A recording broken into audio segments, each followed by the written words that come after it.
Friends, ఎండాకాలం వచ్చిందంటే మనకి బాగా గుర్తొచ్చే రెసిపీస్ రెండో ఒకటి ఆవకాయ, ఇంకోటి వడియాలు. ఎండాకాలం స్టార్ట్ అయిందంటే చాలా ఇంక వడియాలు పెట్టడం మొదలు పెట్టేస్తారు అందరూ. ఇంకా అన్నం మిగిలిపోయింది అనమాట. సర్లే అన్నం వడియాలు ట్రై చేద్దామని చెప్పి ట్రై చేసాను, చాలా బాగా వచ్చాయి. మిక్సీ జార్లోకి మన కారం తగ్గట్టు పచ్చిమిర్చి అయితే తీసుకొని ఇందులోనే ఒక స్పూన్ వరకు జీలకర్ర అయితే యాడ్ చేశాను. ఇందులో చిన్న అల్లం ముక్కలను చిన్న చిన్న ముక్కల కింద కట్ చేసి యాడ్ చేసి కొంచెం బరకగా మిక్సీ పట్టేసాను అనమాట. అన్నం అనేది కొద్దిగా ముందే స్మాష్ చేసుకున్నాను. తర్వాత మిక్సీ జార్లోకి యాడ్ చేసుకుని మన రుచి సరిపడ సాల్ట్ అయితే యాడ్ చేసుకోవాలి. అడ్జస్ట్ చేసుకుని యాడ్ చేసుకోండి.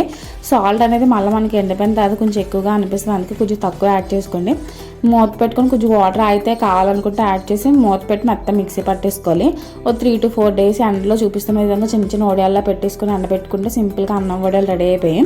డీప్ ఫ్రైకి అయితే ఆయిల్ పెట్టేసుకొని డీప్ ఫ్రైకి ఆయిల్ మరిగిన తర్వాత అన్నం వడియాలు వేపించుకొని తీసుకొని పప్పులు నంచుకొని తింటే భలే ఉంటాయి. మీరు కూడా ట్రై చేయండి. Please like, share and subscribe to మీక్లాస్ అబ్బాయి యూట్యూబ్ ఛానల్. ఫాలో అవ్వడం మర్చిపోకండి ఫ్రెండ్స్. ఒక లైక్ కొట్టండి, వెళ్ళిపోకుండా మంచి మంచి వీడియోతో మేము ముందుకు వస్తాం.